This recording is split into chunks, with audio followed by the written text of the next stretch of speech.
That's also neat. I don't know who was asking for that, but it's cool that they added it. Kept you waiting, huh? Okay, it's 1 in the morning. I want to knock this out as fast as possible. It's a small update, I assume. I skimmed it at work. We're just gonna go with it. We're just gonna go.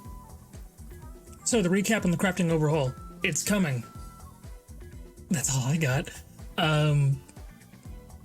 They've been saying this for a minute. The crafting overhaul has been to give Zomboid a more feature-rich endgame, which... good. The problem I have with that is that I don't know if it'll be good for folks who already don't have time. The game is already a little grindy, and it's a little slow to get going, but having a bigger game, at least a more intricate system, is not inherently a terrible thing.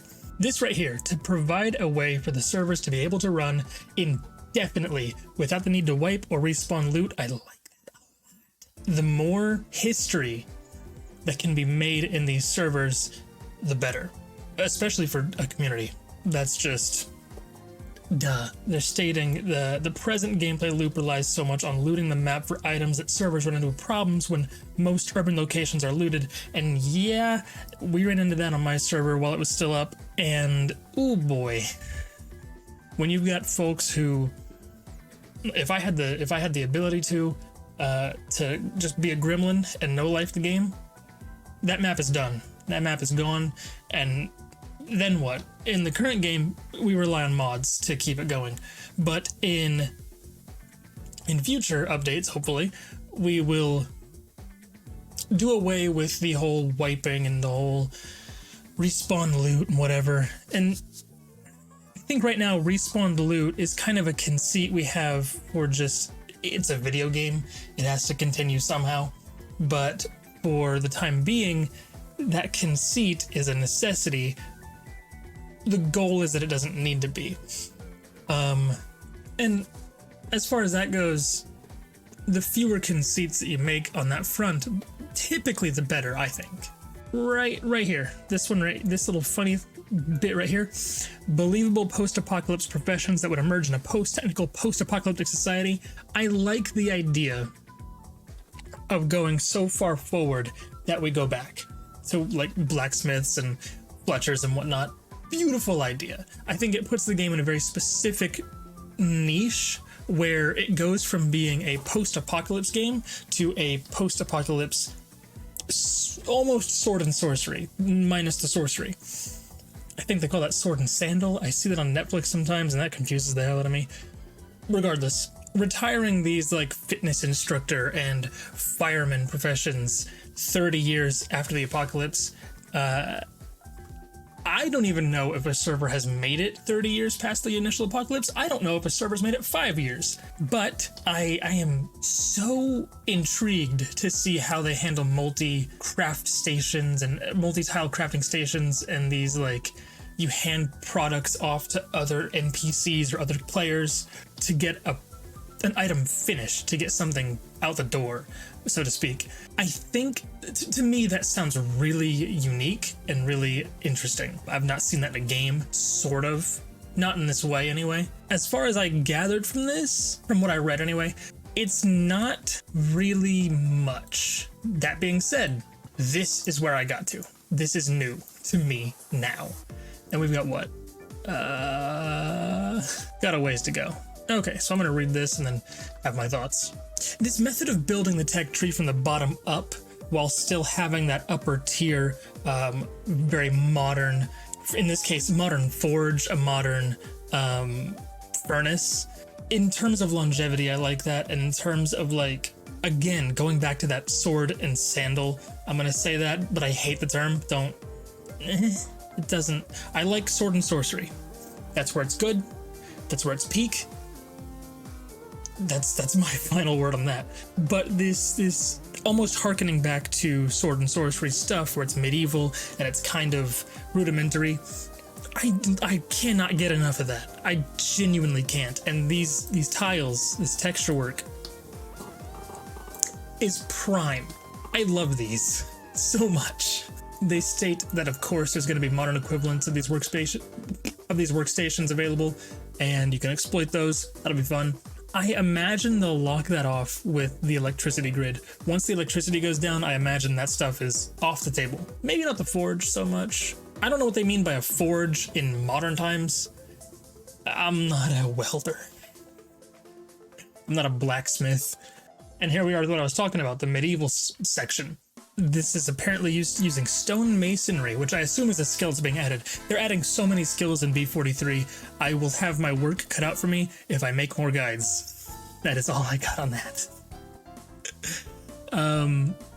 Something I would love to do with stone masonry is basically get into Minecraft territory where I'm, I can do the whole stone brick foundation wood on top. I do that with every build and it looks good. Okay. Something I'm really looking forward to, something I'm really looking for here is the ability to craft a sword. Once we reach that, once I see that, I'll know this is the perfect update. Being able to make sledgehammers goes so hard. I am still, one of the last videos I worked on before disappearing was where to find sledgehammers, and you got 2 options and they might not be there. Sledgehammers, man. That's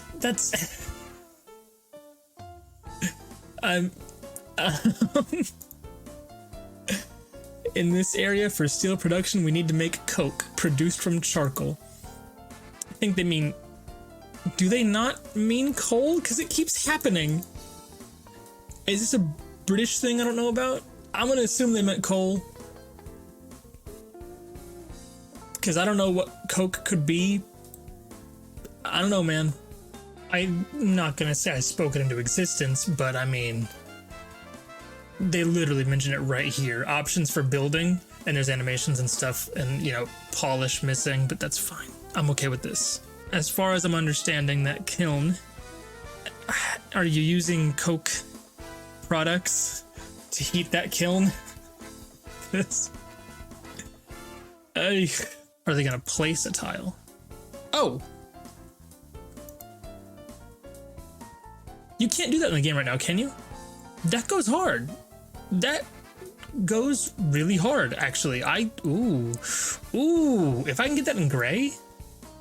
Oh, okay. Now this is where it piques my interest. You could have said fisherman or angler, would have been better, but brewer. The whole friend group. I know right now my whole friend group is gonna clamor for this one. I have said it many times that I appreciate Project Zomboid's realism. Adding downsides and benefits to alcohol is prime, because as it stands, I already enjoy the way alcohol is done in the game. I don't imagine what benefits they could add, but downsides for sure. I know that if you take smoker in game, there's very clear negatives if you don't find cigarettes. I can imagine how being an alcoholic in the game would have ramifications were you unable to find alcohol. I'm sorry. After all, we imagine it would be a likely bit of escapism for many a zombie apocalypse survivor, and there'd be more value still added later down the line once the NPCs and the accompanying psychological overhaul we have planned at the same time. They have a tendency, and this isn't a bad thing, they have a tendency to look at the mod community and sort of, the mod community very much has some influence, I think. This is my tinfoil hat, newspaper hat, conspiracy theory. I do think that the modding community has a little bit of an effect on what the devs add, and I think the psychological effects can be taken very perfectly from the schizophrenic mod. I remember on the server when Zaf and I think Risk and there were a couple others, they kept they kept taking schizophrenic and they did not take their meds. I don't believe they ever once did. So we would constantly get clips and stories in the Discord about how somebody's laughing and God knows who. And I miss it. That's interesting. The brewer also being able to have a way of preserving food. I like that quite a bit. That's just kind of more the, what's the word I'm looking for? Things working together and melding in. Now this is pickling? Heck yeah, man. I miss this game. I don't know what to say besides that. I miss the game. I don't have much patience to sit through this, but if you're telling me I can pickle some eggs, I'm all in. I am for sure all in. Anything I can use to poison Spoodle, it's a win. Even though that technically didn't work last time. Whatever. And now this is the part that I am ecstatic about to this day. I adore this part coming because it has to. It has to mean that we are getting a cave system. It's gotta mean it. You're not gonna build an underground level and not put caves in there. In Kentucky? No, there's caves. People go missing in those caves. And I'm behind several Thirstoids. There's gonna be a video where I speedrun them from April until now. So this is me giving myself spoilers. We've gotten the developments of them building the sky limit higher, and now I am happy to come into this, to come back to this right now, and we're going underground. I am so happy for that. Build 42 will come with 2 sorts of below ground floor. First off, we'll have the permanent ones that will always be attached to locations on the map. These will generally be familiar locations, places of interest, businesses, and secret military complexes. Do not screw me over on this. The last military complex I raided sucked. Just saying. And now these are the randomized ones. There are currently 119 designed. 119. Excuse me? This is a low quality image, my friend. I might just make that the thumbnail. Some empty and some desolate. Ooh. Oh, okay. It's intentional. Whatever. Fine. It's intentional. Right here. Whatever. What? Okay. These will be basements, bunkers, panic rooms, and Wayne's World sets that you'll be delighted to discover spawning on your regular looting sorties. I love that. Oh, God, I love that. It'll be behind a sandbox option how often there's a basement. I don't expect it soon. I'm just saying. We're going to get caves soon. No, I just said I wasn't going to say soon, but we're going to get caves. I'm calling it now. October 20th, 2023. Even though I said it earlier this year too. Let's take a funny little look here into basements. The classic garage basement. I've never had one of those. Did I? I had a garage attic, and we had that garage turned into a salon, and I'm not watching the video, I'm just thinking about my previous living places.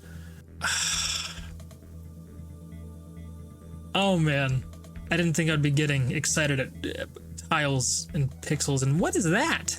Oh God, I gotta come back to this game. Bro? Okay, I think they just have a set, like, in the garage. That's where the stairs go in the garage type thing. I love these layouts, actually. Ooh, I like this one. That's a lot of storage. IndieStone, please. Get into contact with me, and I'll put a ferret right in those basements. Just hear me out. One ferret cage. What I love about IndieStone is that they take the modders themselves. They don't just take the idea, they take the modders themselves. I'm not super into all that. This is my worst nightmare.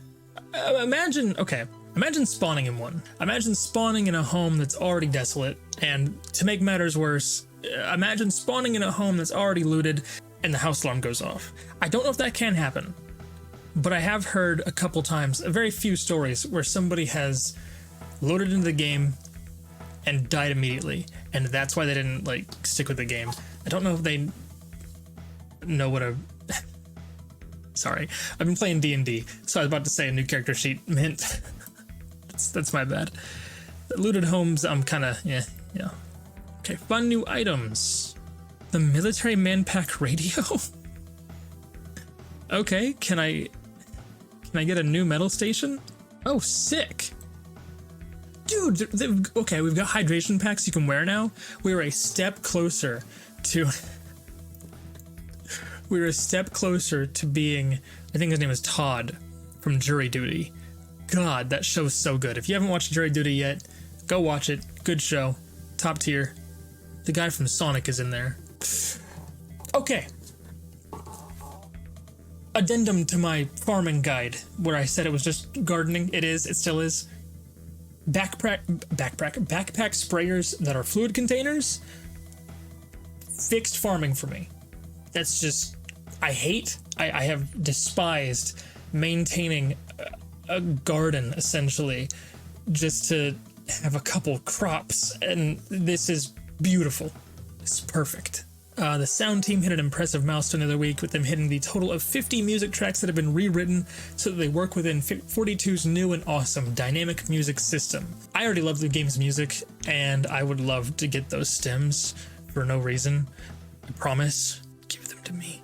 That's also neat. I don't know who was asking for that, but it's cool that they added it. You can wash away the grime, and you can make things new again until it, you start ripping and tearing. That's pretty cool. Woo! And there's a Halloween event. Pokemon Go's got one. I'm sure other games do as well. So does Project Zomboid. Okay. In keeping with all other game studios and publishers providing faintly spooky content, at this time of year, please take this offering of deer skeletons and a baby deer skeleton. Okay. We trust that you're now suitably unsettled. Please note that it took about a minute to get our pre-existing animal skeletons into motion. We haven't spent all month on the skeletons. Good. All right, let's check this. This is the nail in the coffin, I guess.